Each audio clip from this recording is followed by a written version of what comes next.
अस्सलाम वालेकुम दोस्तों, मैं हूं अब्दुल जब्बार और आप देख रहे हैं मेरा यूट्यूब चैनल सिसकता पाकिस्तान। दोस्तों, काफ़ी दिनों से हम गुफ्तगू कर रहे थे पॉलिटिकल पॉइंट ऑफ व्यू से। तो मैं आज सोचा कि क्यों ना हम इस पे बात करने की बजाय ये बात करें कि पाकिस्तान में कौन से ऐसे काम थे जो हमारी गवर्नमेंट्स को करने चाहिए थे और जो इतने टफ भी नहीं थे और जिनको करना कोई इतना बड़ा मसला भी नहीं था।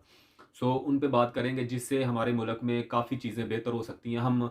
आज से हम ऐसी वीडियोज़ का आगाज़ करेंगे और स्टेप बाय स्टेप हम चलेंगे कि छोटे-छोटे कौन से काम हैं कि जो हमारे मुल्क में जो हर तरह से इकोनॉमी लिहाज से भी और चेक एंड बैलेंस के लिहाज से भी हर तरह से बेहतरीन होंगे। फ़र्स्ट ऑफ़ ऑल तो दोस्तों, हम सबसे पहले लेते हैं अपनी गाड़ियों के हवाले से शुरू करते हैं। इसमें क्या-क्या आ जाएगा गाड़ियाँ, इसमें फ़ाइन्स आ जाएँगे, रूल रेगुलेशन आ जाएगा और इस तरह से मुख्तलिफ़ किस्म के जो भी ट्रैफ़िक के हवाले से और गाड़ियों के हवाले से चीज़ें हैं, उनको हम डिस्कस करेंगे। उससे क्या होगा कि अब आइए हम इस वीडियो में देखते हैं कि क्या-क्या सबसे पहले तो जो है कि गाड़ी जब हम लेते हैं कोई न्यू, तो हमारे मुल्क में एक ये बहुत यानी बुरी चीज़ पाई जाती है कह लें कि गाड़ी में भी 2-3 महीने तक लग जाते हैं, गाड़ी को नंबर ही नहीं लगता। सबसे पहले तो इसको चेंज करने में कि जिस वक़्त गाड़ी निकले तब तक गाड़ी रोड पे ना आए, जब तक एक एक आध दिन मैक्सिमम होना चाहिए। यहाँ पे तो वो भी नहीं होता यानी, ठीक है, ये दूसरे कंट्रीज़ में। तो इसके लिए क्या इश्यू है? कोई इश्यू नहीं है। ये जानबूझ के इसको डिले किया जाता है और ना ही इसको जो है कभी किसी ने ठीक करने की कोशिश की है। नंबर 1 बात ये होगी। नंबर 2, यहाँ पे जिस तरह हमारा लाइसेंस बनता है, पाकिस्तान में मैंने सुना है कि गाड़ियों के टोकन वगैरह बनते हैं। ये वो टोकन नहीं, जैसे हमारा आईडी कार्ड होता है, इस तरह का गाड़ी का भी एक आईडी कार्ड बनता है जिसको गाड़ी का लाइसेंस कहते हैं, व्हीकल लाइसेंस। यहाँ पे उसको मुल्किया कहते हैं। तो उसका ड्यूरेशन होता है 1 ईयर, यानी 1 साल के बाद उसको जो हमने रिन्यू करना होता है विद गाड़ी। गाड़ी को भी लेके जाना है, यानी गाड़ी चेक होगी जैसे यहाँ पे होती है ओमान में, गल्फ कंट्रीज़ में, कि भाई गाड़ी आएगी 1 साल के बाद, गाड़ी का भी चेक होगी आया कि गाड़ी रोड पे चलने के काबिल है कि नहीं, ठीक है। दूसरे नंबर पे फिर वो उसका जो है इस इधर जो मुल्किया कहते हैं यानी व्हीकल लाइसेंस वो बन जाता है, यानी रिन्यू हो जाता है। अब उसका फ़ायदा क्या होएगा? उसका फ़ायदा ये होगा कि वो डायरेक्ट ओनर के नाम पे होगा वो व्हीकल लाइसेंस, ठीक है। एक अब जो गाड़ी चलाने वाला है उसके पास 3 चीज़ें मौजूद होनी चाहिए रूल रेगुलेशन के हिसाब से। एक तो उसका आईडी कार्ड मौजूद होना चाहिए, दूसरे नंबर पे गाड़ी का व्हीकल लाइसेंस होना चाहिए और ड्राइविंग लाइसेंस बनेगा। ये 3 चीज़ें होंगी। तो इससे क्या फ़ायदा होगा? इससे फ़ायदा ये होगा कि जब भी हमारे जितने भी हैं यहाँ पे हमारे पाकिस्तान में ये कैमरा सिस्टम क्यों नहीं लगाए जाते? कौन-सा ये कितना बड़ा प्रोजेक्ट है और कितना इसमें पैसा लगेगा? ये सिर्फ़ और चीज़ें सिर्फ़ ऐसी चीज़ें इसलिए नहीं की जाती क्योंकि अगर ये की जाएँगी तो करप्शन करने के चांसेस कम हो जाएँगे। तो वो तो हमने कम होने नहीं देने।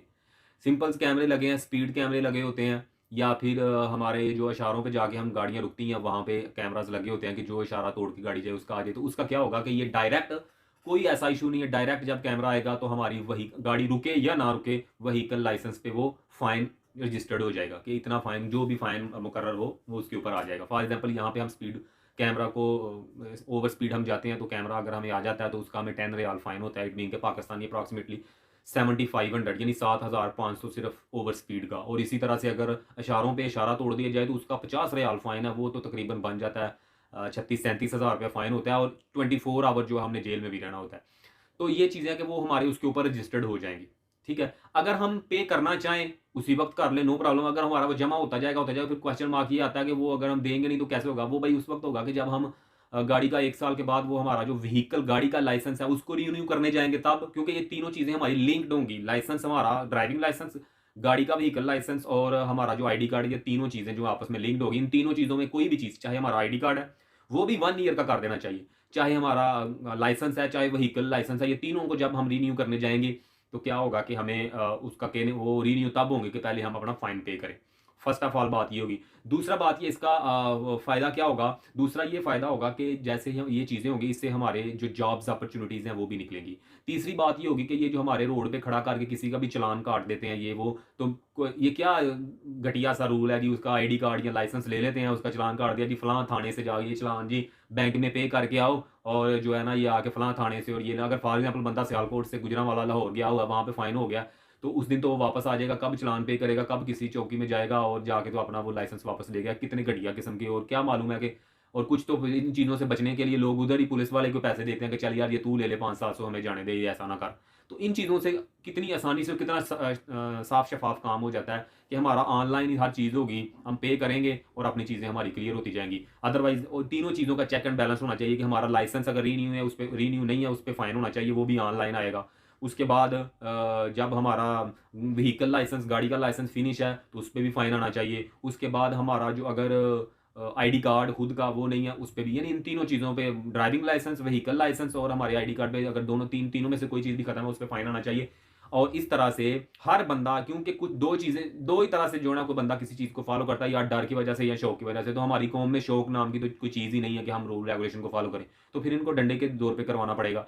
तो इस तरह के अगर रूल रेगुलेशन है, इससे क्या होगा कि यहाँ के कंट्रीज़ में मैंने ऑब्जर्व किया कि मोस्टली इनका बहुत, ये ट्रैफिक ऑफेंस और ट्रैफिक के जितने भी जो रूल को तोड़ते हैं उनसे जो पैसा आता है बहुत ज़्यादा ये कंट्रीज़ उन चीज़ों पे डिपेंड करते हैं। तो अगर हमारे कंट्रीज़ में भी यार ये चीज़ें हो जाएँ तो एक तो ये है कि करप्शन के चांसेस कम हो जाते हैं, ये जो रिश्वतखोरी और ये वो। दूसरे नंबर पे गाड़ियों का चेक एंड बैलेंस अच्छा हो जाता है। तीसरे नंबर पे किसी को भी बिला वजह कहीं पे पैसे नहीं देने पड़ते। मतलब एक साफ शफाफ और ईज़ी, और सबसे बड़ी बात ये है कि लोगों के अंदर एक चीज़ आ जाएगी, डर आ जाएगा कि हाँ, हमने हर चीज़ को फॉलो करना है। जब आहिस्ता 1 साल, 2, 3 साल में ये चीज़ों को लागू स्ट्रिक्टली हम करेंगे, तो एक टाइम ऐसा आएगा कि हर बंदा इनका आदी हो जाएगा। जब आदत बन जाए, क्योंकि अभी हमारी रूल तोड़ने की आदत बनी हुई है। इन रूल पे फॉलो अगर हमने किसी को करवाना है तो हमें स्ट्रिक्ट फाइन उन पे लगाने पड़ेंगे। तो वो होगा तो इंशाल्लाह ताला मुझे उम्मीद है कि हर तरह से एक तो जॉब अपॉर्च्युनिटीज़ आएँगी, हादसा कम होंगे, गाड़ियों का चेक एंड बैलेंस अच्छा हो जाएगा। तीसरे नंबर पे और जाके हमारा जो है जो फाइन्स की वजह से जो डायरेक्ट कौमी खजाने में जाएँगे, या कोई भी जो अदारा उसके लिए होगा वहाँ पे जाएँगे, कोई भी उसकी मिसिंग नहीं होगी।